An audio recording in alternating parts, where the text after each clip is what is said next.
You enjoyed that. You're damned right.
You have the right. Hello and good evening. Star Trek The Next Generation, Season 3, Episode 2, The Ensigns of Command is over, but we're just getting started here on Live Long and Podcast as we continue our mission to watch every episode of Star Trek The Next Generation and talk all about it. And here's the guy who is still wondering if a phaser blast to an aqueduct is leadership or just good theater. I'm your host, Dave Mader. And we got a great panel here to break down this episode once again. Coming in here first, Chief Engineer of Live Long and Podcast and the showrunner of Trivial Debates. He's scanning the Shellyak Treaty for loopholes and the tech for realism. It's Chris Worldmind Murphy. I am the glad garbage bag of voice and reason for this episode. I don't know. I had a funnier intro, but that kick-ass intro you've made just kind of threw it out of my brain, and that's all I can think about is the little beat. So just well study done, the job. legal code, Chris, Well for loopholes, and we'll you'll find your way out of this. It only took Picard 3 days to realize he should maybe read the treaty that he's trying to argue. Exactly. Well, that's how it goes sometimes. Coming in here next, stylish and sharp. She's watching data evolve. Picard negotiate, and the colonists cling to their illusions. It's Heather Narduzzi. Pursuant to subsection 635, item 1D of the treaty, I bid you good night. Or good evening. And welcome, Heather. We're going to get into the legalese of it all here. But our last panelist first, from the Kevin Smith ball hockey to the Bridge of the Enterprise, a lifelong Trek fan, making his debut this season with us, ready to challenge Goshavan himself. It's Chris Shaggy Vasilas. Oh, he left. He's like, I'm out. I'm out of here. It's Chris Shaggy Vasilas, but I guess he's had some technical difficulties right then. Listen, we're going to have to let him go from the Shellyak Corporate. We can't have this with the Shellyak. Yeah. If you can't show up for your argumentative debates, how are you going to, represent the corporation? Well, that's they're right. That this is not in compliance with the treaty. Of course, this is a live stream here on YouTube, Facebook, Twitch, and audio versions. We got our friend Sam with us. Hi, Sam. Our good friend Norman. Hi, Norman. Picard, master of bureaucratic advantage. No doubt. Yes, absolutely. And let's talk about this one. So, spoilers, of course. In the Ensigns of Command, when diplomacy fails and logic isn't enough, it's up to data to convince a colony to abandon everything or face annihilation. This is the 50th episode overall of Star Trek The Next Generation. Came out on October 2nd, 1989. Written by Melinda Snodgrass, directed by Cliff Bull.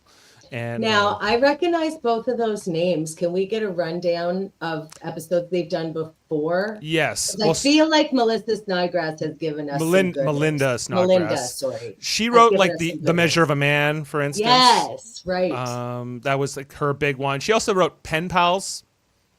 That was good effort. And she wrote Up the Long Ladder. Oh my.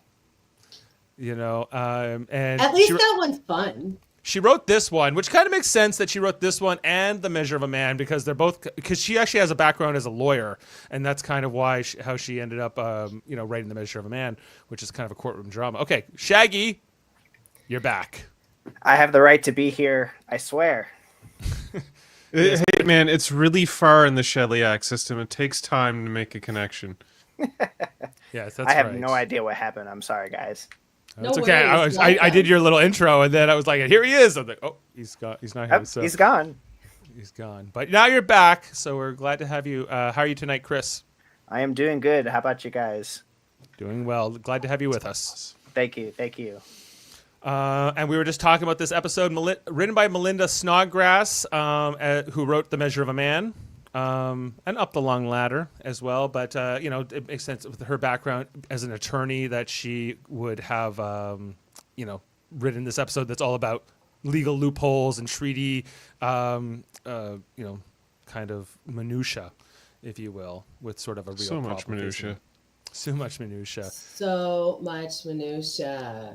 Have you ever guys seen like the honest trailers for Star Trek: The Next Generation? They made this is like many years ago they made this, but I'm familiar with the concept, but I don't know if I watched any of the next. and there was a whole part where they're like, compared to other just adventure franchises in general, where it's like pew pew and you're banging and you're fighting whatever bad guys and whatever. And in this episode, like they actually made fun of it. No, you're dealing with like the specific, pursuant to paragraph. Pursuant to paragraph 1290, I hereby formally request third-party arbitration of our dispute. You have the right. Like not a very showy, flashy kind of way to confront the antagonists of your story, but no one died, no one got hurt, everyone was saved by the end of the day, and they solved the problems in kind of an adult way. So, maybe something to think about there. I want to go to Worldmind first here. How was this episode for you overall? I actually enjoyed this episode, I guess. I think I enjoyed a lot of the data on the planet trying to convince people that, hey, you're going to be like bombarded from space if you don't leave this planet. Sorry, but the landlord's rent-evicting you and he's going to move in his family, so you got to go. So I kind of enjoy the slumlord analogy to this whole episode. And then, then there's just the only way for Picard to win the argument is to literally argue in legal terms with a garbage bag. And what's not to enjoy about this episode, honestly?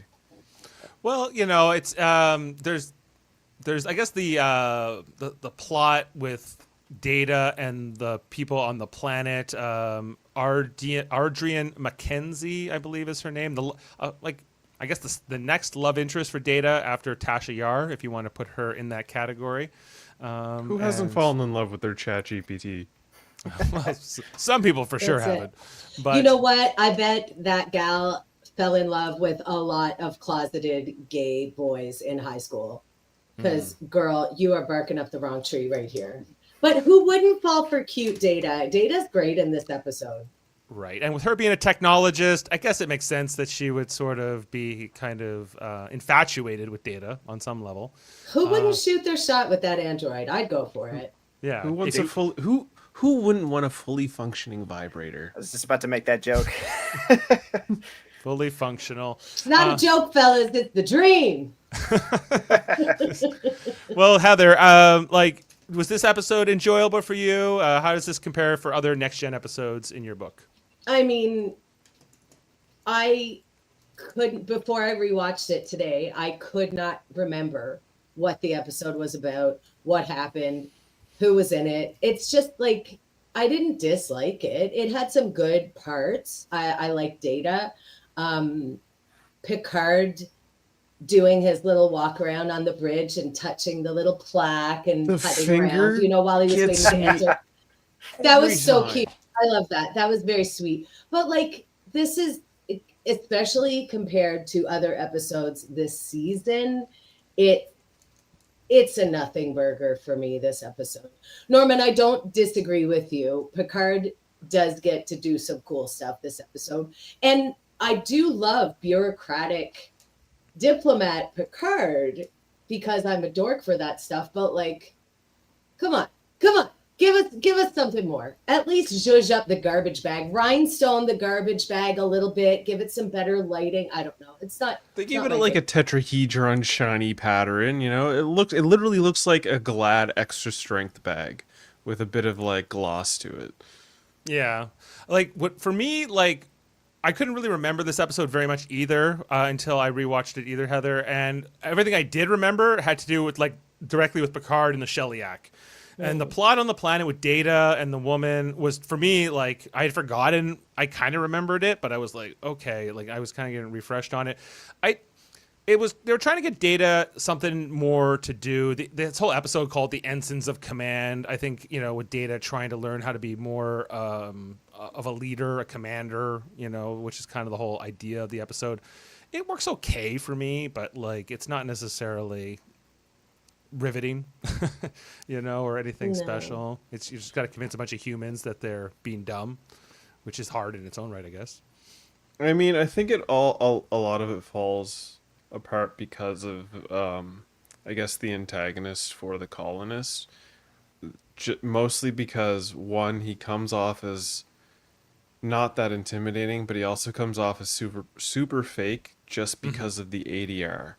Because right, and I didn't realize this until I looked it up. Yeah, it's all dubbed. Like all his all of his lines are dubbed. Apparently, I guess this guy, when he was acting on set, he was giving like a John Wayne sort of impersonation to his lines, and this is the way the guy talks, and they hired him as such. But at the end of the day, they're just like, let's just hire somebody else and do his lines, and redub it. And yeah. It creates a disconnect for all of it, I think. Like even it's subconscious. I wasn't even like sure about it until afterwards. But I want to go to Shaggy next. Shaggy, is this a great episode? Is it mid, or is it not anything to write home about? Well, I seem to enjoy it more than y'all. I really like this episode. And I rewatched it yesterday, and when I was hearing the antagonist talk, and now that I hear that like all his lines are ADR'd, it makes so much sense, because I'm like, it feels like it just doesn't sync up quite perfectly, and I'm like, something's off about it, and like it was just like that nagging thought. But my grandfather is buried up on that mountain. I want that version. You will be too. And you will be too. Yeah. No, Picard enjoyed his third interaction with the Shellyak. I enjoyed this episode. So. Yeah. I think everyone gets a little bit of a moment. Even Geordi and O'Brien given this impossible task that doesn't even matter at the end. And what else? I guess Worf's got a couple moments. Troy, I thought, like with her conversation with Picard, and just like trying to wrap your head around the idea of a completely alien life form and communicating, being so different. But I also kind of thought this seems like something that all Starfleet officers would have had to have thought about. Probably while they were still in training. It just goes to show that language is super important in any matter. First contact, second contact, or any kind of contact. Language being clear and precise has got to be the first and foremost big thing to worry about. Yeah, absolutely. This one, definitely there are bigger episodes coming up this season. Of course, we got like yesterday's Enterprise. We got the Best of Both Worlds Part 1 in this season. There are some huge episodes this season. And I understand that this was actually the first one filmed, even though we watched last week's episode. What was it called? Evolution. That was done evolution, baby. After that. I guess, but it made sense with Dr. Crusher coming back to have that one first, even though maybe they didn't shoot it first. Anyway, Crusher doesn't get to do anything in this episode. She goes to the concert. She sits in Counselor Troy's spot on the bridge. for a minute. She just has a little bit of dialogue, but she has nothing to do. You're right. Like she records the concert for Picard and gives it to him on a chip, so he can listen to it at the end. That's her thing she does. It's a good thing she came back from running Starfleet Medical to make recordings for Picard. Right. Like, yeah, there was no medical emergency per se, so there was nothing really, like for her to do other than, exchange a few lines.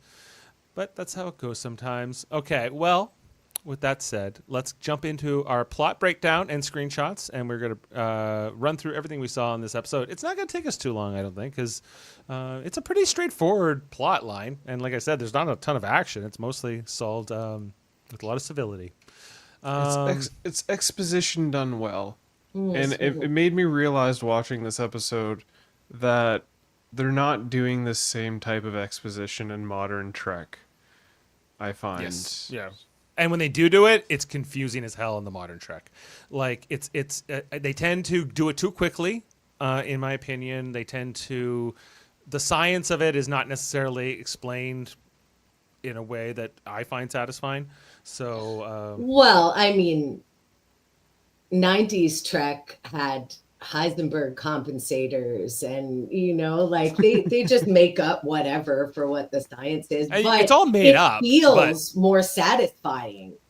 It does. In these series, I find. Because, like, it's still made up, but it's, like, plausible made up.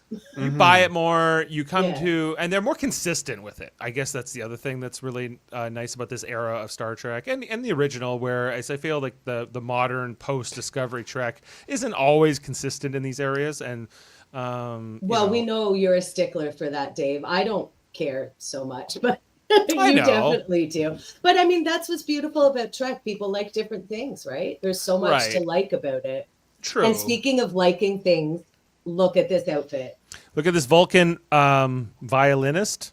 It gives me church like choir vibes. Yeah, like gospel vibes. Yeah, absolutely. Space gospel. Yes, as we have a string quartet. This is the other thing they made fun of in the Honest trailer for Star Trek: The Next Generation, where it's kind of like one part, Starship, another part like Ramada Hotel Convention, where you could go like watch different conferences and speeches and things. This is the first. That very much is the aesthetic of a lot of the leisure rooms in the Enterprise, like hotel conference. All the ups that Deep Space Nine had, the biggest down was that they never had O'Brien playing the cello in one scene in any episode of Deep Space Nine. That one truly episode. Is a crime. Well, and I'm assuming that Cole Meany actually does play the cello in real life, and this is why they introduced this here. And then when we get to Deep Space Nine, it's all explained to us that O'Brien's father wanted him to be a cellist, and he was going to go to like the Aldebaran Music Academy and be like this big music phenom. And then he's like, "Nope, I'm joining Starfleet." And he doesn't even go to Starfleet Academy. He just enlists, and he goes off to the Cardassian Wars.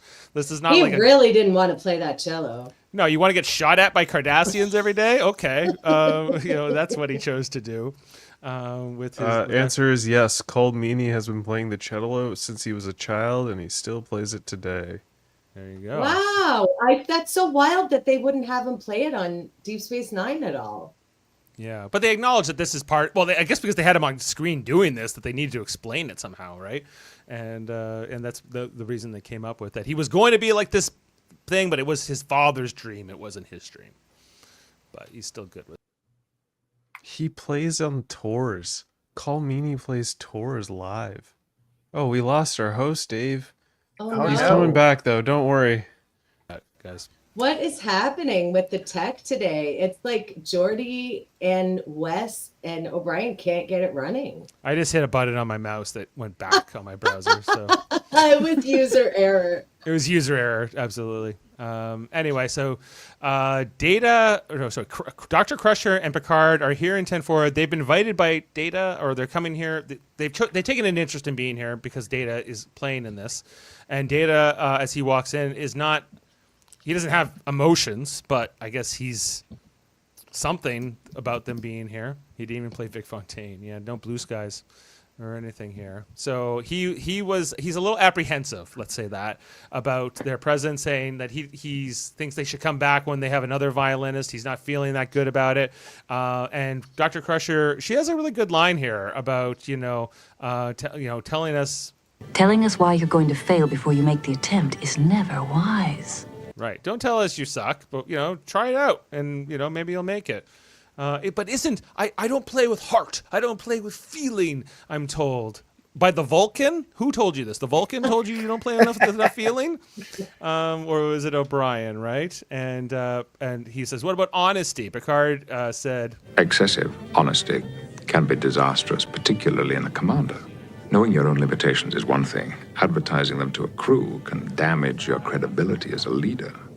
Interesting. I didn't remember this line, but it's good advice. So Data goes off to start his, playing his do do do do do do do, whatever that music is. Along with the rest. Mozart. DS9 never got into chamber music for some reason. No. Probably because of all the war. Yeah, there's a lot of war. Yeah. I think there's more exciting things to do there. There's Dom Jot, there's Dabo, there's darts, right? Holosuites. So definitely doing Dabo. This is what they do on the Enterprise to kill time, I guess. Anyway, as Data's just getting into it, Picard gets a call from Riker or Worf to the bridge. So Picard needs to leave, and Data is he's like that kid who's like, "Where you going, Dad? I thought I was gonna play the song for you," But then everyone's like, "Hey, play the song, Data," and he's like, "Oh yeah, here we go. Right, let's get into it." Some of the faces Brent Spiner makes when he's doing it are great. That's part of the playing. Anyway, so Picard has been called to the bridge by Worf, who says we're being held by the Sheliak Corporate, a species we've never heard of in canon up until this point, who have just sent this kind of a text message to them with an audio recording attached to it, saying the Treaty of Armins, something that was signed 111 years prior to these events, that putting it in the era of Star Trek Discovery, ironically, and that they found a human colony in their territory and they must remove it immediately. Is kind of like the summary of the message. Can you go back one? No, the one of Picard. Everyone's face when they get an email that they're like, "Oh man, such a pain in the ass to deal with." Ugh. I hope this email finds you well. Yes. It's never a good way to go. Anyway, and Riker gives us a little bit of the backstory that there was a conflict with the Sheliak over a century ago, and they signed this treaty, and they haven't talked to them since. So it must be a big deal that they're calling. So Picard is, saying, okay, let's go find out what the hell's going on, and go investigate this supposed colony that the Federation doesn't know anything about. So that is our teaser for the episode. Wow, okay. my interest is piqued. Well, the Sheliak, I think, is the more interesting part. Not so much whether Data can get the courage to play a solo or not in front of Picard on the violin. I like that part better. Just an entire episode of the chamber music. It's a freaking phony PayPal scam. So it's an email from a Sheliak corporate prince. Exactly. So we got our title card of the episode as the Enterprise arrives at this colony that is called Sigma something or other, Tau Cygna 5. And there's a lot of a certain kind of radiation here. They say it a lot in the episode. It is called, I don't know, bad radiation. It's got to kill you. Don't go down there. Oh, can you put it back one before? Yes.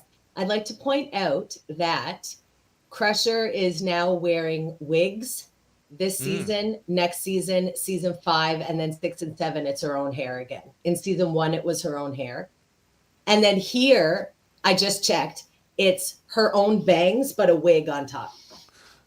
And what's she has hair. Why give her a wig? She has beautiful hair, but a lot of times they will have wigs because it's less damage on your own hair, right? Because heat styling and product and all of that stuff. And also, if you don't have a lot of hair, look how much hair Troy has. That's wiggery.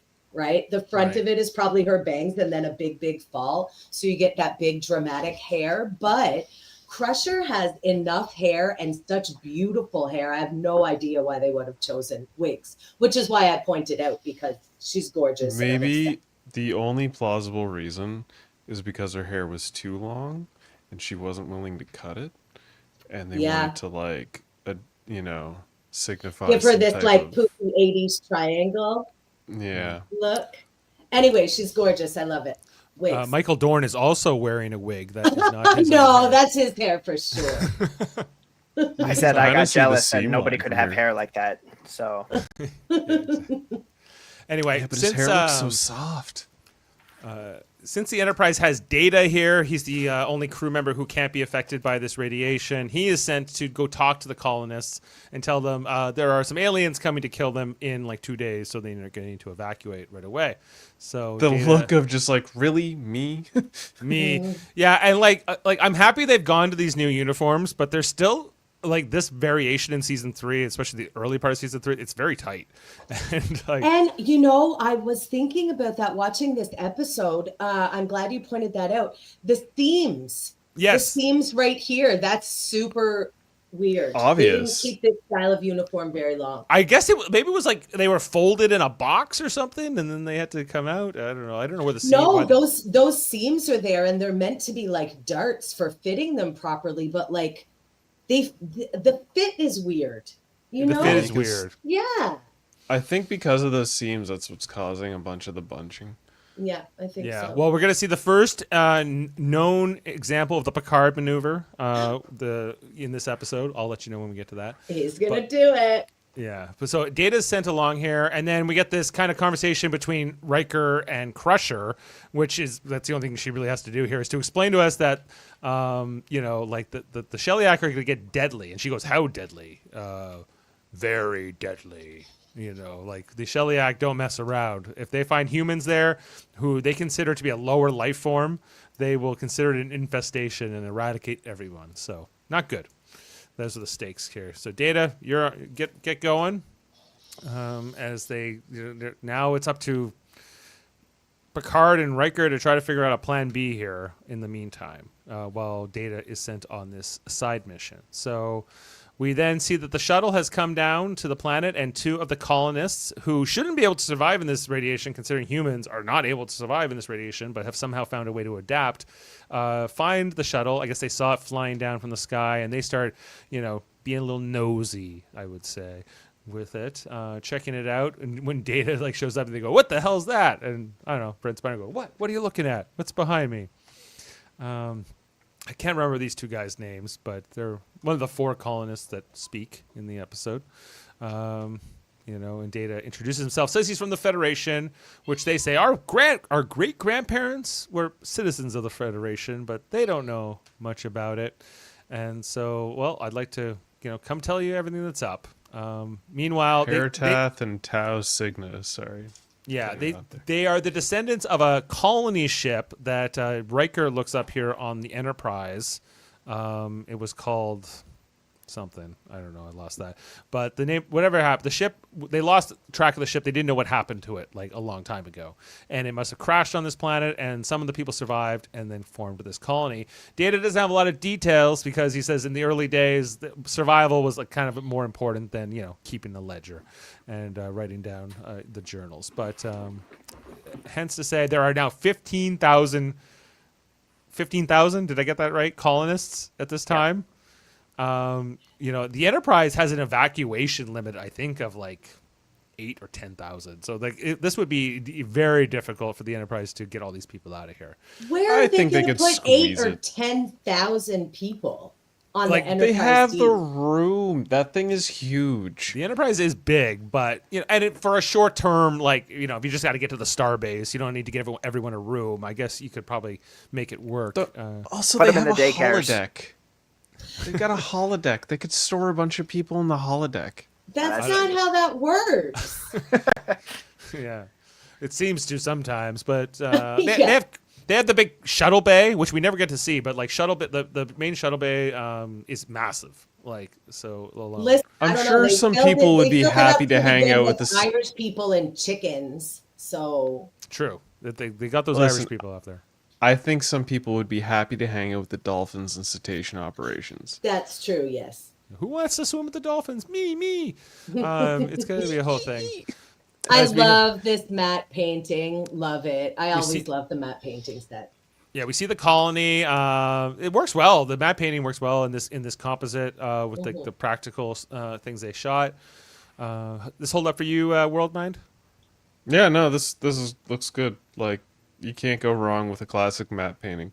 It's really hard to like go wrong. The only downfall this episode ever had for me was the ADR of the main antagonist. and I'm with Everything you on else that. was like, I'm into the storyline. I like that they've managed some magical water irrigation system. I'm into the fact that this generation of people have, managed to evolve to withstand the radiation that is persistent on this planet for whatever reason.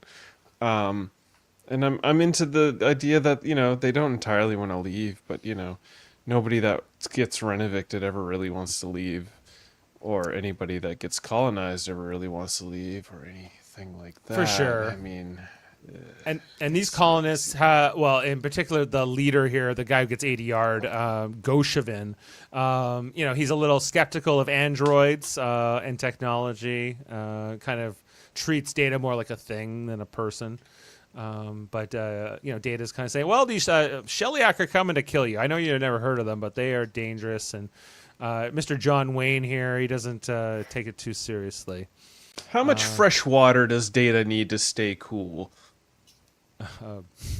Sorry, that was...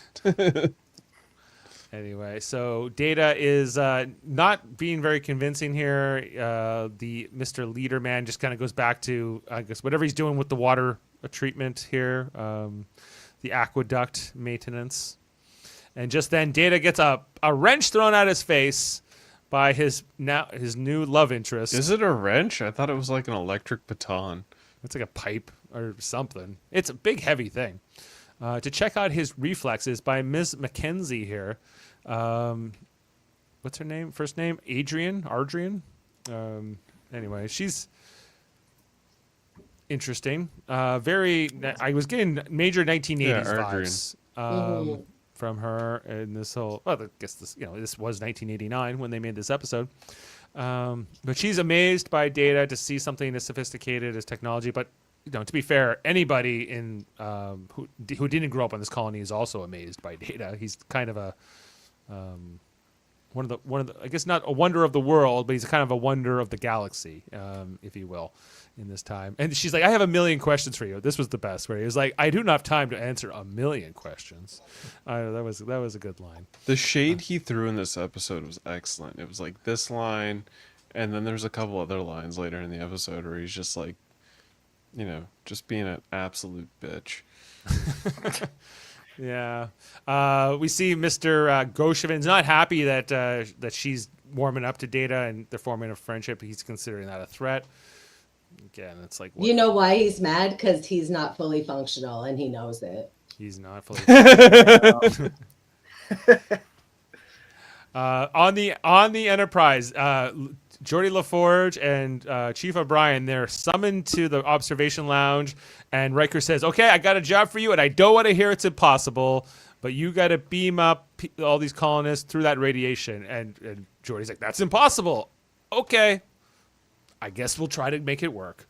And here we go. Off to be the miracle workers. I did find that I liked the brevity of these little bits where they're trying to like sort this out, and then they come in, they show them failing at it for a second. They're like, he wants the impossible. That's what captains want. And then they cut away from it again. I liked that.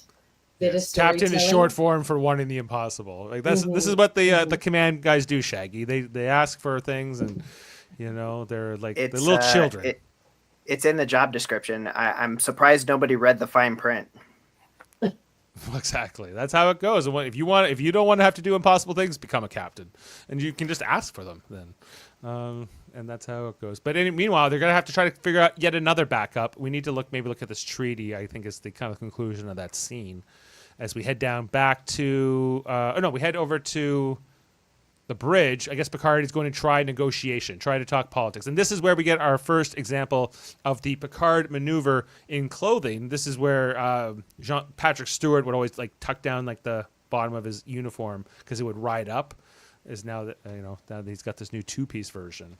So little piece of history there. I love it. They also changed Troy's hair. I think they had some extra money in the wig budget for Crusher's hair, and they changed Deanna's this year because it looked amazing last season, and I don't like this wig as much. She's still gorgeous, obviously, but it's like flatter. It's not as round. It's way less elaborate. Yeah. The other one, like, look, I would have taken her if she was actually trying to braid up her hair or whatever. It would have taken her a long time to do. So, I guess it's a little more muted, if you will. It's more subdued, but I love that this is the first instance of the Picard maneuver. Yes, there it is. Get it, Captain. Making it work. Very, very distinguished there, Patrick Stewart. As the Shellyak, they start their first conversation. We're saying, Picard's like, hey, well, we got these humans down there, and there's a lot of them, and we can't get them out of here very fast. He's like, the Shellyak is like, don't care. You get rid of them, like, or we'll destroy them. We're within the treaty, thing. And Picard's like, the treaty is not the law. It's like kind of an agreement, and they're like, nope, the treaty is the treaty. The law, like rules are rules, and this is how it goes. So bye.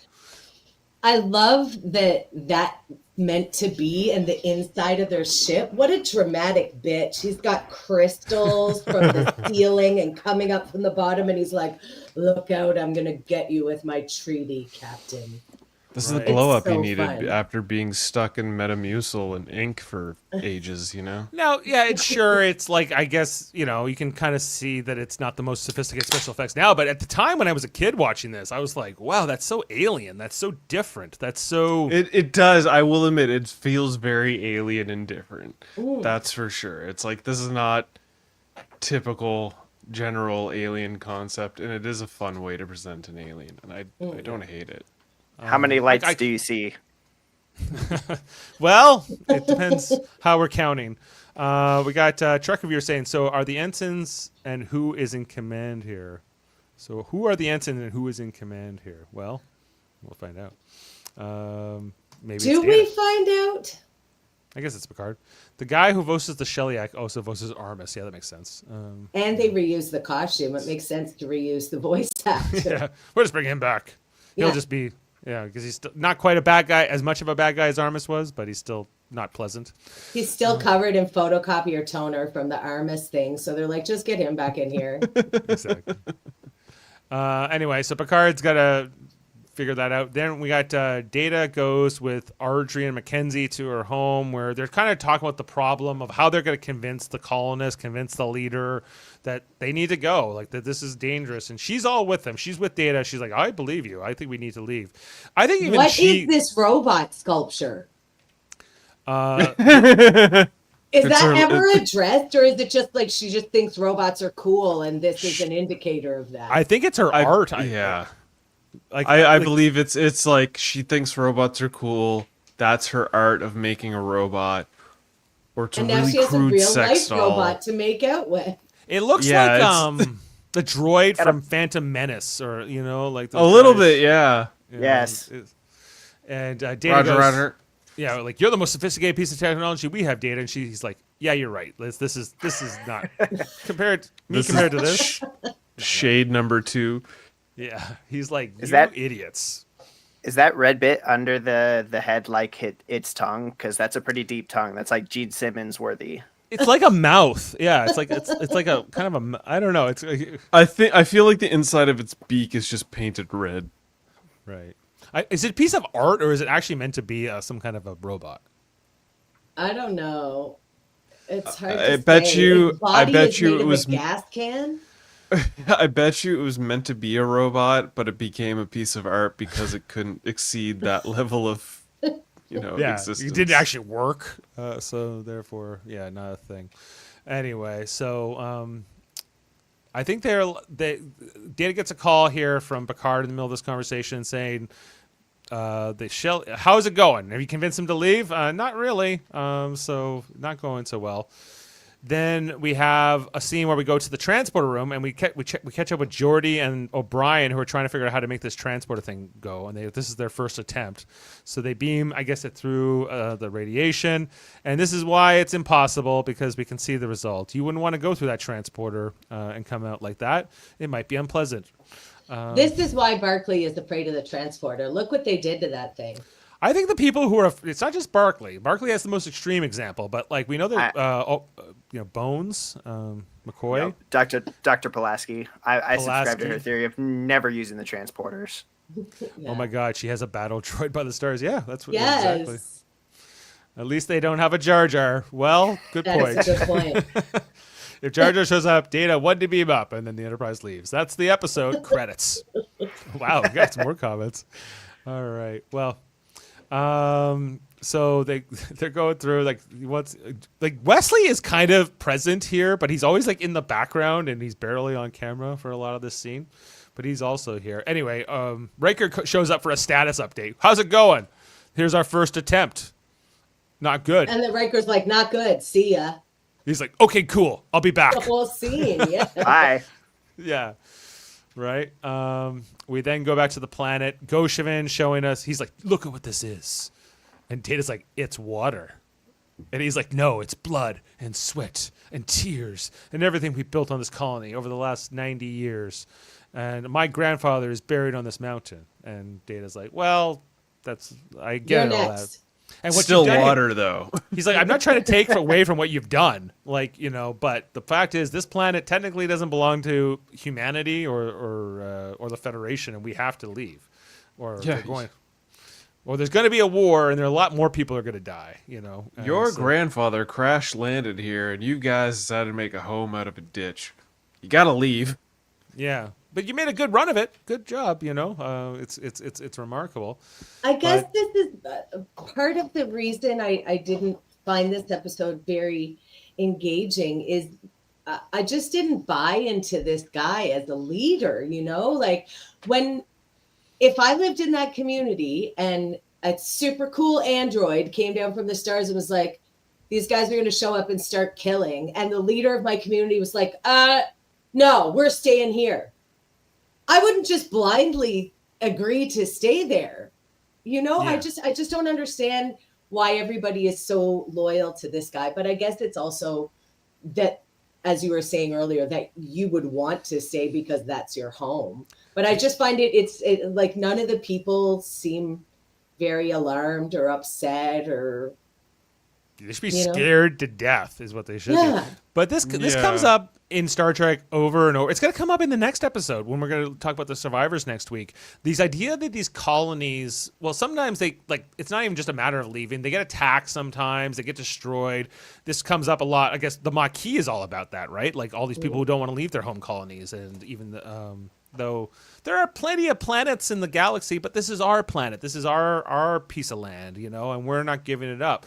And while that's noble, is it worth dying for? Like Data says at the end of the episode, like, this is a thing. Your lives are not, compared to the thing, are not the same thing, even though if it's a rent eviction, as Worldmind is, comparing it to. I get that they were there for 90 years, but in the grand scheme of things, is that really that long to say, I claim this planet in the name of us? Yeah. Yeah. Well, I guess in their mind, and I get after things are that way for decades, and then all of a sudden one day a guy shows up, a robot, an android, and he's like, hey, guess what? You're leaving. Everything you've ever known is over. It's a shock, but at least you get to Humanity live. in 30 years. Right. Exactly. So then Picard and Riker have a quick conversation here where they're saying we're screwed. Basically, what are we gonna do? The colony is we can't evacuate it that fast. I think Worf says that it would take, if 4 they're just weeks running up and and 4 down, if they have days. if they have no transporter and they're just doing it with a shuttle, it would take 4 weeks to just get everyone up on the ship before they can even fly off somewhere. It's crazy to me that they can't call in more ships to help with this, but that's the best they can do. He's like, the Federation's very apologetic, but the best they can do is get us a ship in 3 weeks. So we need to come up with some other plan. We need to keep moving here. So they then go to the conference room to talk about what can they. Oh, this is where Riker is talking to Data. How's it going with the colonists? This is maybe one of the things I found the most interesting, where he's like, I'm trying to convince people, but it's really hard. I talked to 52 people, and they all have different opinions, and trying to rally or herd cats, if you will. In the last 3 hours and 8 minutes, I have spoken with 56 colonists. 10 of those refuse to believe a threat exists. 22 favor staying and fighting the Shellyak. 16 prefer negotiation or some sort of passive resistance. Only 8 were willing to consider evacuation. 8 of 56 people were willing to consider evacuation. But I did think that was interesting that, Data is presenting a real, crisis here. It's bona fide, he says no reason to lie. Okay, he's presenting a crisis, sure, without evidence. He has presented no evidence at all. He's just like, hey, the landlord's coming, you guys got to get evicted. Take my word for it. Everyone's like, what? What do you mean? It's like, no, listen, you got to take my word for it. We got to go. We got to go now.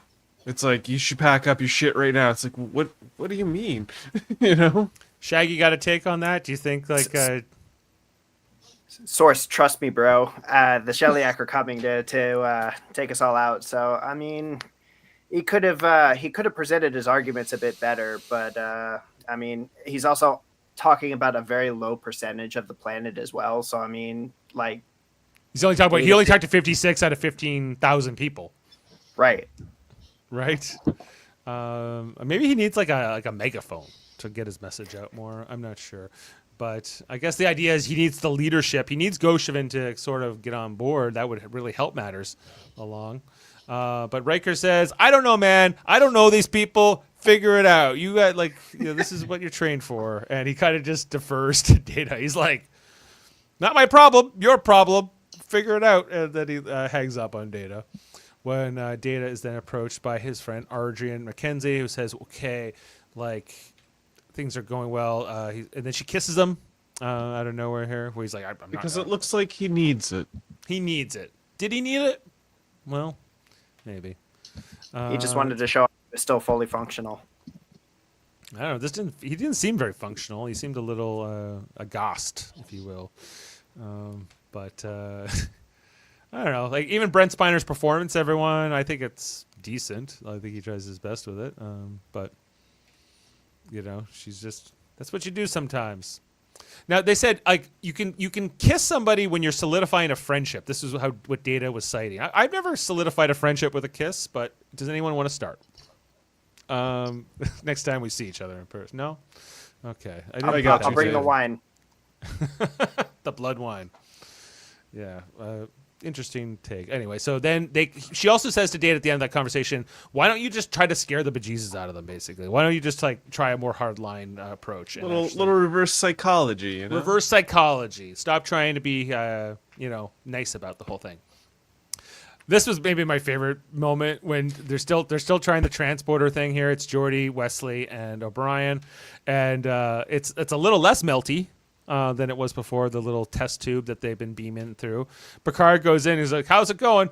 Not good, sir. And he goes, splendid, and then he leaves. It's just kind of it is not my problem. The three smartest minds on the ship, except for Data, I guess, right? And yeah, so they just leave. It's an easy, simple little bit, but I like it. Then back on the planet, Goshevin, the leader, he's giving a little speech about, we built this place, this is our home, and everything else. And then Data shows up. He's like, you're not invited to this meeting. We don't want to hear your words. He's like, if your argument is so strong, it can't take a little scrutiny, it must suck. Right? Is your argument so weak that you cannot stand for it? Right. And then so that was shade number 3, by the way. Shade number 3. And then Data gives this speech, which I guess was missing the point, is what we're led to believe. He's like, yeah, sure, you'll be remembered as heroes. Actually, no one will remember you. You'll all be dead. I guess I'll remember you, if that means anything to you. But you're all going to be dead. And was this after the phaser demonstration? Before. Okay. This is before all that, right? And he's like, "Good job, hey little man. Your grandkids are gonna talk about this thing. Actually, they won't, because you won't have any grandkids. They're gonna come down here and get you." Did you want to see the age of 15? Too bad. You're gonna be obliterated. Right. But then Goshman just starts clapping at him. Single clap. Classic here. And he's like, we built this community. My grandfather, and he gets interrupted by Mackenzie here, who says, no, like your grandfather, who's going to bury you up on that mountain with you, But the colonists, I guess, are unconvinced in their shiny clothing here. As they, Goshevin manages to say, nope, this is the end of it. We're staying, and that's all you can do about it. And everyone kind of walks off. Everyone's like clapping for Goshevin, and it's a great moment for democracy, Shaggy, where the crowd he's won over the crowd. He who speaks loudest, obviously gets the big crowd. Yeah, well, that's kind of true here. And Data tried to, speak a good game, but it was unconvincing. Why was it so unconvincing? Again, he could present his argument a little bit better, but I mean, he did have a much better approach, saying nobody will be around left to tell your story about you standing up to the Shellyak. So, I mean, he did a much better job presenting his argument this go around. But I mean, there's room for improvement. Definitely. Well, I guess that's what thing. And there's kind of like realistically, the whole thing is kind of ridiculous because this entire colony's greatest technological achievement is creating a water well river system, that can go through their colonies, and they're dealing with like a species that's so advanced they'll just obliterate them from space, but yet they seem to refuse to acknowledge that for some reason. Well, Data's left out that detail to his last speech. He's like, they don't even need to come down here and shoot you. They can just bombard you from orbit. Like they can just boom, done. But anyway, after that is gone, then the commercial break. Those two other guys, the colonists, they come up to Data and say, not everyone feels the way Goshevin does, but people are just kind of afraid. So, maybe we can talk about this. We head back to the Enterprise, where this is the conversation with Picard and Troy, where she's kind of explaining how different the Shellyak, how even though they're not just non-humanoid, but they're also very different. Their language is so much more sophisticated than ours. They see ours as very arcane, archaic, I guess would be the right term. She's like, take this cup of tea. What am I saying? She makes up a word and she says, what did I just say? He said cup or brown or whatever. He's like, she's like, how do you know I didn't say this, or hot, or like liquid, or whatever. Like, this is a very simple example, but that it's kind of like finding that common ground is difficult. And that's, I guess, what those Federation diplomats experienced over 150 years before this. Yeah, did you hear them say it? 342 of them. 372. Yeah. Just 72. Crazy. Right. And probably some of them were Vulcans. So just think about that. I would send a contingent of Vulcans for that. Yeah, I would too. Anyway, they get the Shellyak on the comm as they decided they're going to intercept the colony ship directly instead of trying to talk to like Shellyak headquarters. So here comes the Shellyak ship. This is our first shot of it. We get some better shots a little later on. And they're like, "Hey, why are you in our path?" I want to talk to you pursuant to this particular clause in the thing. You need to grant me like an audience, basically. What's ambulatory bird say? And the Shellyack's complex minds and language makes up for their simple garbage bag bodies. Right? Well, true. That's how this goes. So they say, fine, come over for your little recess. Oh, we got Heather back. Oh. Maybe. There we go. Hi. Hey. There she is. Power up? Sorry, I didn't follow the treaty to the letter and I got cut off by corporate. Of course. That's how it goes. We're just heading over to meet up with the Shellyak for thing, and Riker says to Worf, keep a transporter lock on them the whole time. They won't need to. The Shellyak don't want them there for one more second than necessary. We have this meeting. I guess this is back at Mackenzie's house where she's like, they're talking about like maybe we can convince some of these colonists to go. They get this guy in the green shirt. Like maybe you can like try to go against Goshevin and try to be like sort of the opposition. Can I go back a shot here? Yep. Does anyone else feel this is very TOS coded? Does anyone else like this whole shot feels very TOS. Yeah, with the lighting and the costumes too. The green of the costume is what's doing it. Like that green and that Even just goldish yellow. The belt being sort of where it's positioned. I don't know. Yeah, sure. So let's just take this and examine this for 1 second. Let's soak this in, and then compare that to the regular dress uniforms of Strange New Worlds, and how everyone who is not in uniform is wearing some sort of athletic tracksuit that could probably be found at a Nike store or a Lululemon's. Right.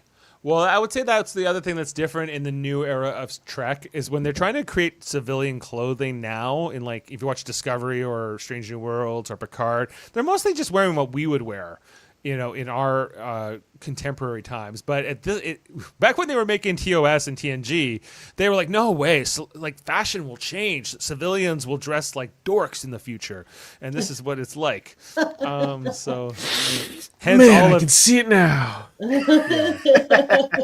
This is why Jake Sisko has so many weird shirts and sweaters and. Do not come for Jake fashion Sisko's icon wardrobe in my present, Dave Mater. Fashion icon. Yes. Fashion. Well, okay. Sweater king of Deep Space Nine. Are we even talking like the first season Jake Sisko in like the onesie? Yes. All right. If you're a fan, you're a fan. Anyway, so this vest though. No, in the middle of this little resistance meeting, Goshevin just walks in. He goes, "This meeting's over. We've settled this." And his Jedi robes. It is again. He looks like a Jedi with this like long overcoat thing he wears over the clothes here, and then he says the conversation's over. So he gets Data here with some kind of a zap stick. It's the electric baton that Data was throwing earlier. It's a cattle prod of some kind, as Data goes right down, and goes flying here. The stuntman does some good work, and they go, "You bastard, Goshevin, you killed him!" And then you drained the batteries in my vibrator. This is it, right? Yeah. You killed him. I've killed no one. I merely shut down a machine. I nearly shut down a minute. I want John Wayne to deliver this line. And then he points at this little robot on the way by and goes, "You're next, buddy." Yeah, you battle droid, forget it. I think George Lucas stole the battle droid from this. I'm throwing that out there as a new theory. Anyway, everyone, I've killed the and everyone just leaves. Everyone just says, "Okay, well, I guess that's that." He might have killed Data, or he might have just but everyone just gives up. They're like resigned to it, but not Mackenzie. She tries to fix Data with her limited cybernetic knowledge. We then head back to the Shellyak and their ship. Anyone got thoughts on the ship design here for the Shellyak? No? A little weird, right. but I mean, it's okay. I've seen better. Yeah. Not bad. As Troy and Picard materialize here in they got little sparkler like little pieces of tinfoil hanging from the walls or something. I'm not sure. I do like the interior design of the ship. It feels very mysterious and way cooler than the outside of the ship, in my opinion. Yeah, it is cooler, absolutely. And you get to see this Shellyak person up front. We only see one Shellyak, and they're like inside of the plexiglass little bars. They have to share the costume, so they can only have one Shellyak at a time. Right. We can only have one Shellyak. And Picard is basically negotiating for more time. I need a few more weeks. And they're like, no. Our treaty is clear. We're in compliance, you're not. And they just beam Troy and Picard out of here mid-conversation, despite the transporter lock that they were maintaining here. So, Troy and Picard end up here, and they're back to square one with these Shellyak. What are they going to do? What a bunch of rigid jerks. Meanwhile, Mackenzie has fixed up Data, and Data comes back to saying, he starts doing things with his hands. He's like, yeah, I'm self-repairing. Oh, good. I wonder if that cattle prod will work against the Borg. Can't hurt. I would Projectile certainly weapons try. work. Now, this is where Data gets the idea. Is like, I'm gonna go. I need to go get a phaser. And one thing I thought was interesting: Mackenzie doesn't know what a phaser is.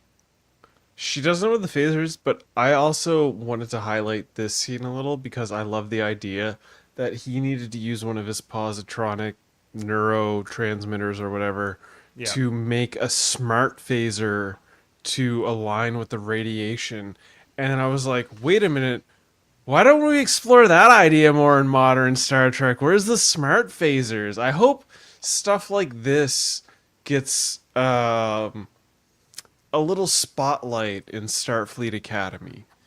I'm hoping stuff like this, and it wins people over. I'm just always confused by, like, you know, the fact that phasers have so many opportunities to malfunction, that they're not a very reliable device or weapon. If, like, the radiation and different things can take them down, like if the Borg. But we see, like, good old-fashioned bullets, like, you know, they can handle radiation just fine. I don't know. Have you ever tried to wear, like, Bluetooth headphones or headsets around microwaves at all? Mm-hmm. Yeah, I have. I know it's not practical. So anyway, so Data's making a smart phaser because normally phasers wouldn't work in this environment. Maybe that's partly why she doesn't know what one is. Like, certainly, like, you know, presumably their ancestors knew what a phaser was. But again, their greatest technological achievement is a fucking well. True, the bar is low. Wait. Go back one. So see the little cylinder thing next to the phaser? Yep. That is a butane power cell for a cordless curling iron. Never would have known that. Well, thank you. I thought you were going to say, like, pepper shaker or something, but that's even better. I'm pretty sure that's what it is. What's Trek Review saying? To have smart phasers, you have to have smart producers, which Strange Worlds does not have. Oh, burn! Little Strange New Worlds. Phaser shots around. Damn. Getting spicy on the pod tonight. The Enterprise and the Shellyak, we'll get back to them, where basically Picard calls over and they're not answering. They don't want to pick up the phone. I think that Picard just says, like, they can listen. Like, if you want to go to that colony, you're gonna have to go through my dead body or whatever, you know, that sort of thing. Then we have, and the other thing we forgot to mention was Data told Ardry and Mackenzie, go tell Gorshavin I'm gonna come destroy his aqueduct with my phaser in like 10 minutes, right? And he gets like a bunch of guys here with some kind of weapons. I guess these are guns or something. He's gonna stop you. I hope he does. Yeah. Shade number 4. He's gonna try to stop you. I hope he tries. Anyway, and so Data gets his phaser out and shoots all these guys on stun, one by one, and they're completely outmatched here. We don't get this type of physical reaction from phaser shots anymore. Just saying. Yeah, this was fun. There used to be more of that, like the phaser hit you more. It was like more like getting smacked with a phaser.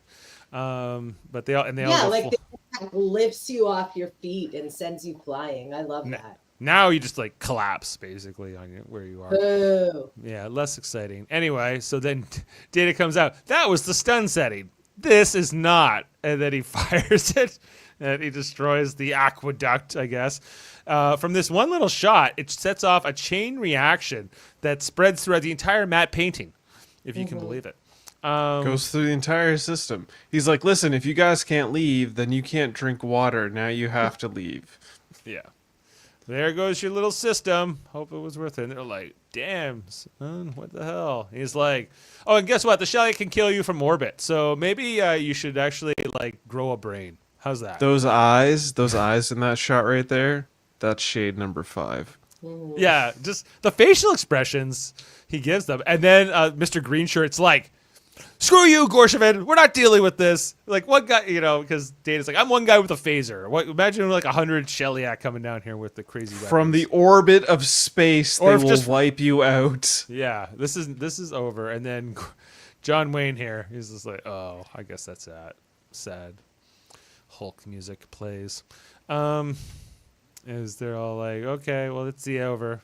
You're gonna have to leave. He helps the guy up who's been stunned, and I guess the tension is all diffused here now as Data and Gorshavin. Data's pretty cool with the guy who tried to murder him, but with the cattle prod thing.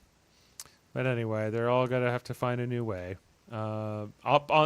This was maybe my next favorite moment because back on the Enterprise, Picard's trying to figure out what to do. He's looking at the treaty more, and Worf gives a great line here, which I like.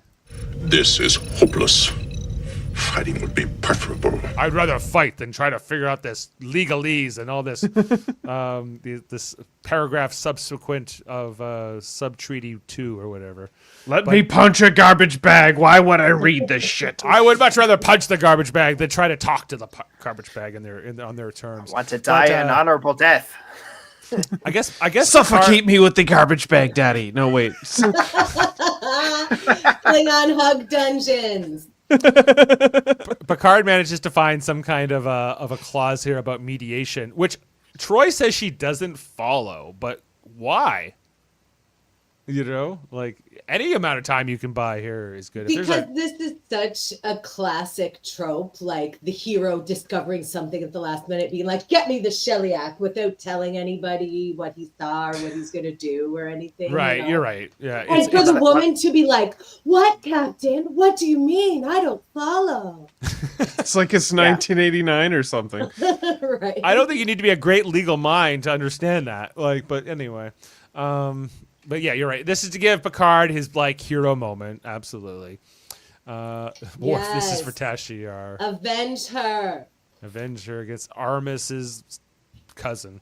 As they call over to the Shellyak, and he was like, "Hey, there's a clause here about mediation, and I pick the Grisweldas or something." The Grizzolds or something. Grisellans. Is beautiful. They're in hibernation for 6 months, so in the background into it, loves it.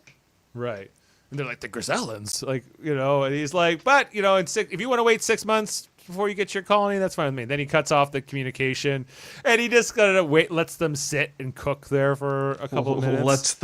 Lets the phone ring as he cleans the U.S.S. Enterprise symbol with his middle finger. It is the most subtle middle finger in all of television history. I didn't keep that shot, but I did take it originally. Yeah, you should have kept that shot. I should have kept it. That's the shot. This is a family-friendly podcast, Christopher. Fair enough. I mostly didn't keep it because it was hard to not get it blurry. But anyway, and then they're saying, "Hey, we got the Shellyak are calling." And he's like, "Yeah. Okay, let's give him another minute." He's like, "Well, just let him sit in his Liberace lighting for a little while." And then the Shellyak back. They go, "Fine, you can have your 3 weeks, and that's it." And they're like, "Thank you. Have a good one." And then they kind of leave after that, right? You enjoyed that. You're damned right. You're damned right I did. I tell these jerks off. Then Geordi shows up. He goes, "Guess what, Captain? We can do it. It's only going to take 15 years and a whole team of researchers to pull this off, but we can beam everyone up." He's like, "Thanks, Geordi, but you can table that for now. I know I've had you working around the clock, but, chill out." This is another thing I would love to see brought up subtly in Starfleet Academy, where they have to transport through radiation, and they have the math to do it, and they can do it because they had 15 years, because the show's thousands of years in the future. Yeah, like I also just like this idea of like you give somebody like this really important assignment just to go, we didn't need that, so we're all good, just in case. I would love to be a fly on the wall for the conversation between Geordi, Chief O'Brien, and Wesley for that. Yeah. Geordi went straight to the transporter room to bitch about that. He's like, "You know what, guys? I'm gonna go play my game. I'll talk to you guys later." Puts the thing on and just zones out. They just have a dartboard with Picard's face on it, and they're just throwing it down there. Anyway, Geordi, he's like, "Okay, I'm going to the holodeck or something." He's going to 10 forward to get blitzed on Synthahol right now. Exactly. That's what I would do. Meanwhile, Data down the planet. Sorry, I was going to say the biggest production value of this entire episode is the shuttle. Yeah, because I think this is different than the This shuttle. looks to me like the way it's framed, it looks like he's playing shuttle in like a refrigerator box. Yeah. It's like the smallest, tiniest little shuttle pod. It's so cute and little. Yeah, it's different than the one we saw in season 1 where Picard was, or was it 2? Well, it's definitely a one-seater shuttle. There's no 2 seats in this tiny little dinky thing. Barely enough room for Brent Spiner in the shuttle. Anyway, but then his friend Mackenzie has come to say goodbye to him. And she's like, "Do you have any feelings for me?" "I don't have any feelings at all," he says. She's like, "Oh, okay." And then I think he kisses her, deciding she looked like she needed it. Now, we're told Data has no emotions, but come on. He straight up just said, "I don't have any feelings." He kissed her because it's the polite thing to do. He's learned in his subroutines. And then she's like, "Oh my God, he loves me." Girl, the Delulu, break up. Get over it. Mm-mm. Chat GTP psychosis right there.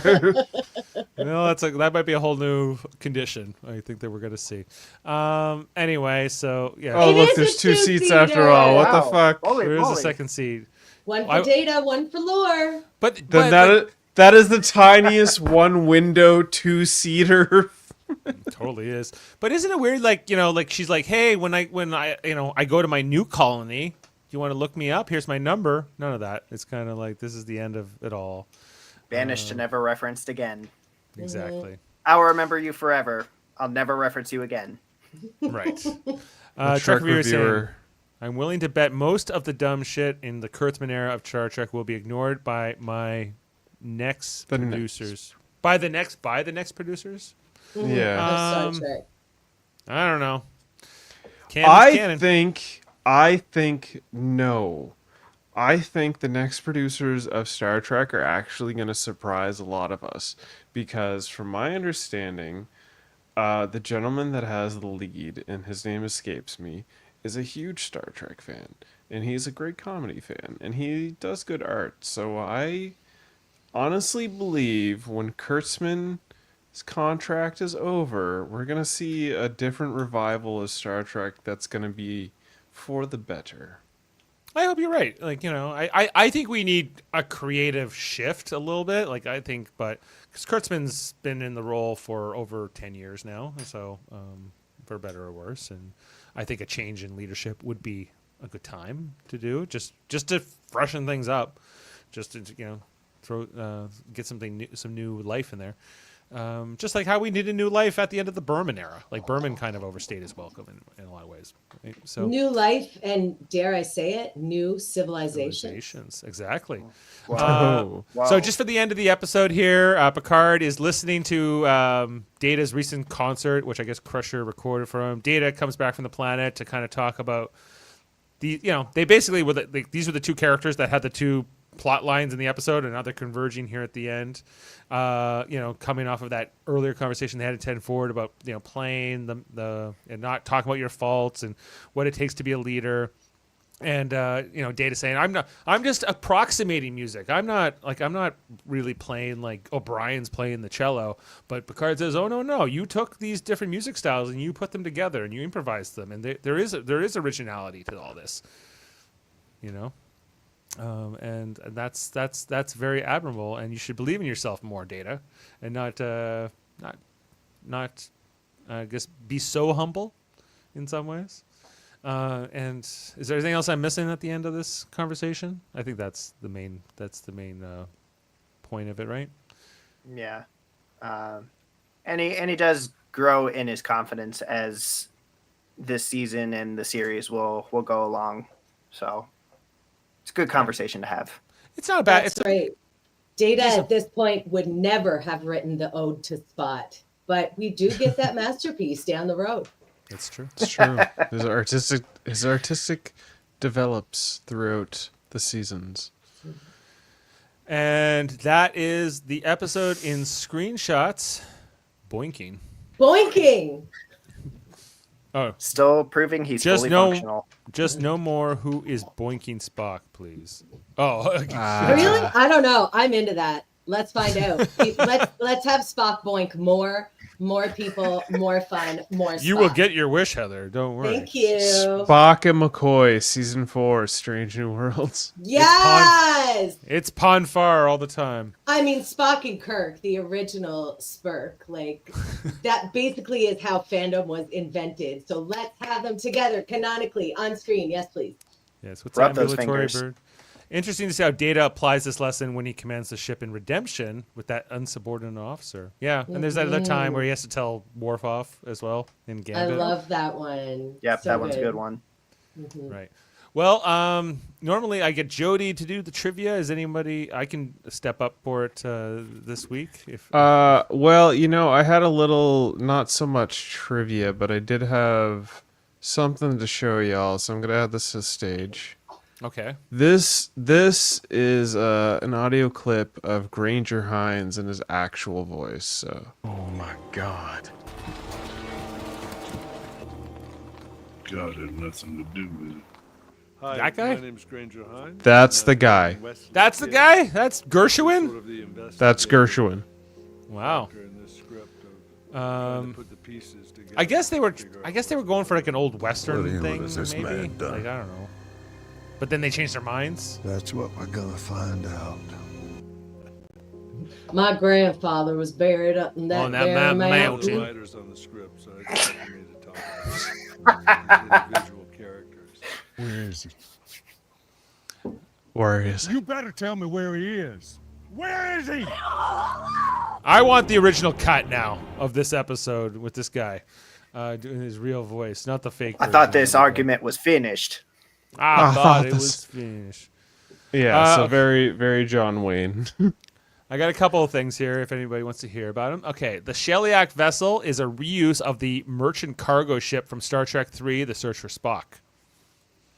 Okay. That's the one that Christopher Lloyd blows up, you know, where his girlfriend's over on the ship. He's like, have you seen the plans? She's like, yes. He's like, unfortunate. Boom. Unfortunate. This is the first of the 3 appearances of the shuttlecraft Onizuka. In this episode, it bears the number 5, but it would later be labeled 7 in future appearances. The shuttle was named for Ellison Onizuka, one of the 7 astronauts who died in the Space Shuttle Challenger disaster of 1986. Nice tribute Well, they got there. check that O-ring, right, Heather? If we know that Check it. for all mankind. O'Brien plays the cello on screen in this episode. This skill is not seen again, although it is referenced in dialogue, most notably in Shadow Play, which is a Deep Space Nine episode. So we never actually see O'Brien do this after this one appearance, play the cello again. You know, I'm happy they let him play the cello and not do something stereotypical Irish, like have him play the bagpipes or something like that. Yeah. I think a bagpipe 10 forward concert would be such a hit. The Enterprise. This episode marks the first appearance of an updated Type 2 phaser design, replacing the Dustbuster version used throughout Season 1 and Season 2. It's got this is this version, as it's known. Yeah, but is it a smart phaser? No, not that smart. I know. Director Cliff Bole remembered that this was one of those shows where we started off with these delusions of grandeur, and at the last minute had to cut $200,000 out of it. $200,000. Jeez. It's the budget crunch. What happens when you put a show together? All the departments put their budgets in, and we go, we can't do it, and get things cut accordingly. Sets are the first to go because they're so expensive. An interesting show, but not our best effort, said the director. So that's why there was only one Shellyak. Yeah. They didn't have any money for anybody else. Right, and we're going to solve this with legalese. The writer of the episode, Melinda Snodgrass, commented, I wanted to take Data one step further in his development as a human being. I wanted to see him and have him face a situation where logic isn't enough, to show him that in order to command that you have to have charisma. You have to learn how to wave your dick and hope your dick is bigger than the other guys. That's a quote from Melinda Snodgrass. The title of this episode is from the poem "The Wants of Man" by John Quincy Adams. Oh, an American president. There you go. In the context of this poem, the term ensign means a flag or symbol, not the Starfleet rank. The poem is, I want the seals of power in place, the ensigns of command, charged by the people and brought grace to rule my native land.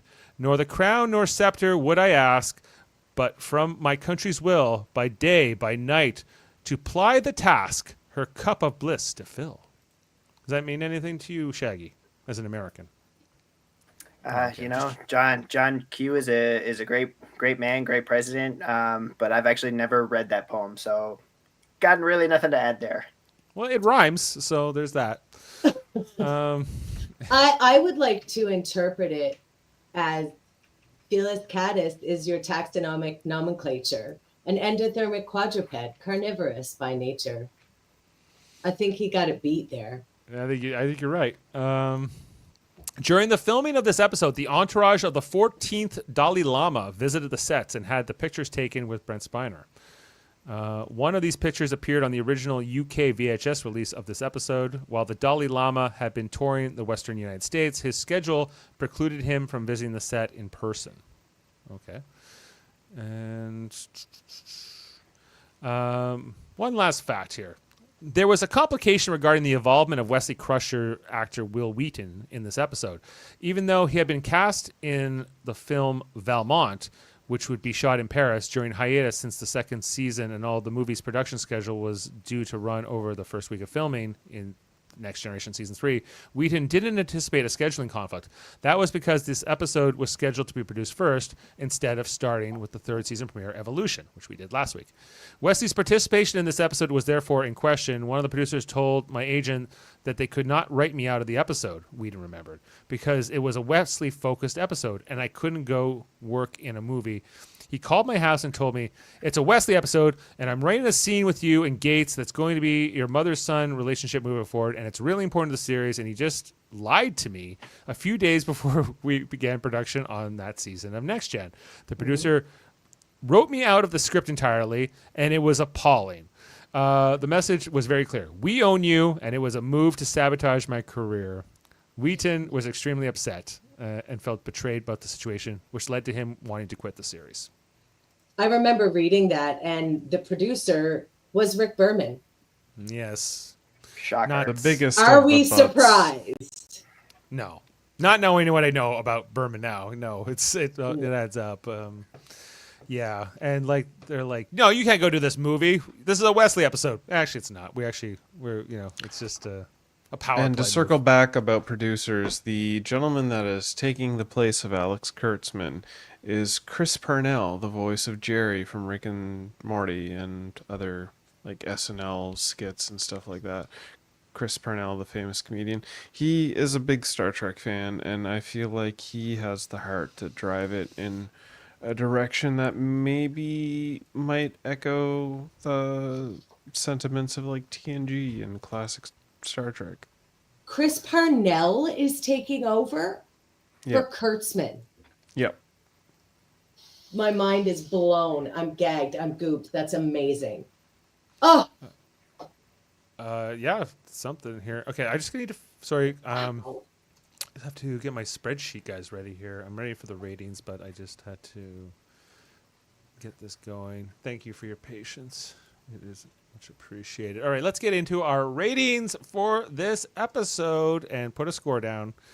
We are talking the Ensigns of Command. And let's get into it. Okay. I enjoyed this less than the previous episode, or maybe the same. So I'm about I'm somewhere like a 6.5 to a 7. I think is where this. I'm going 6.5. Jody not here. We'll go to Worldmind next. Honestly, this one gets an 8 from me. Like, I enjoy this episode. It's, a little exposition heavy, but it's still fun. There's elements to it that I enjoy. I enjoyed Data's shadiness. The only reason it doesn't get like a 9 or higher is because of the ADR of the main protagonist in Gershoven. Yeah, and I think that's part of the reason I don't like it. Is I just think the whole plot on the planet is a little weaker than the plot. Like, I think that the thing I really love about it is everything with Picard and the Shellyak and all that. So let's go to Heather next. this is like a 4 for me. Wow. I mean, like, I didn't dislike it, but it's totally forgettable for me. And as we've said, there were definitely some good moments, but if I never saw this episode again, I wouldn't care. All right. Well, you can't get more direct than that. So, Shaggy, over to you, sir. This gets an 8 out of 10 for me. Again, I enjoyed this a little bit better than Evolution. I actually did not mind kind of the progression Data went through on the planet. I think it helps kind of develop his character a little bit, that we'll see a little bit more coming for him this season. And obviously I love the moment with Picard and the Shellyak at the end. So he enjoyed it. I enjoyed it. So yeah, 8 out of 10 for me. Yeah, I'm going up to 7. I feel like this is as good as I enjoyed it equally to the previous episode. So I'm going 7 out of 10. We're averaging a 6.8 tonight. And the IMDb score for this episode is 7.4. So it's considered higher than the previous episode by at least a few thousand fans. Okay. There you go. Well, different strokes for different folks. That's right. So I just checked, and it's not Chris Parnell, the actor, who's taking over in Star Trek. It's an Apple TV creative executive, Chris Parnell. He has the same name. It's not the same guy. Same Chris Parnell. No, it's the same Chris Parnell. Isn't he the Chris Parnell? He also was a producer on For All Mankind as well, I believe. Okay, well, I'm not going to argue about it on the pod, but I think you're both wrong. But I mean, I think that this producer guy, whether he's an actor to or not, my understanding, the producer is the same actor, Chris Parnell. I will stare in blissful ignorance. When you look it up, all photos of Chris Parnell are Chris Parnell. I don't know, guys. There's not a lot of Chris Parnells that I know of. There's one right here. I'll send them to you. It's all about the Chris's. These are the Chris's I know. That's right. There are many Chris's present this evening. No Parnells, just Worldmind and Shaggy. Exactly. Well, maybe there's many Parnells, we're not sure. All right. Well, looking ahead to our next episode, it is called The Survivors.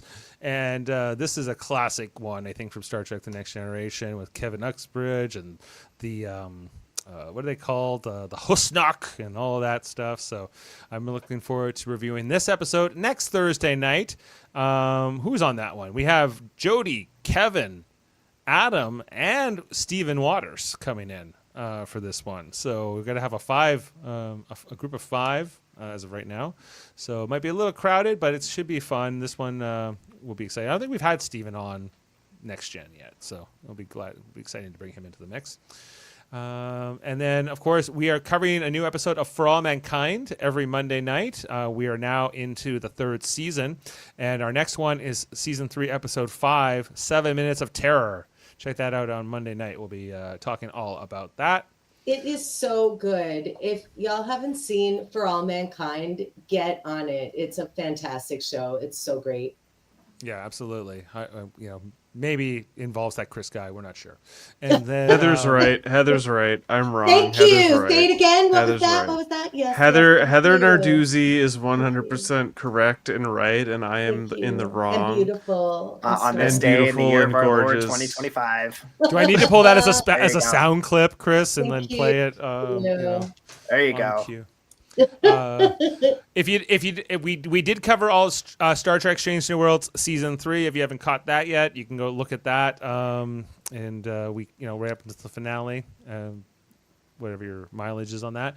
And we recently had our trivial debate, Star Trek: The Next Generation themed. It was me, Heather, and Sean Farrick with Jody Simpson hosting. It was a ton of fun. So go check that out if you haven't already. The next episode of Trivial Debates is going to be a Halloween trick and treat episode.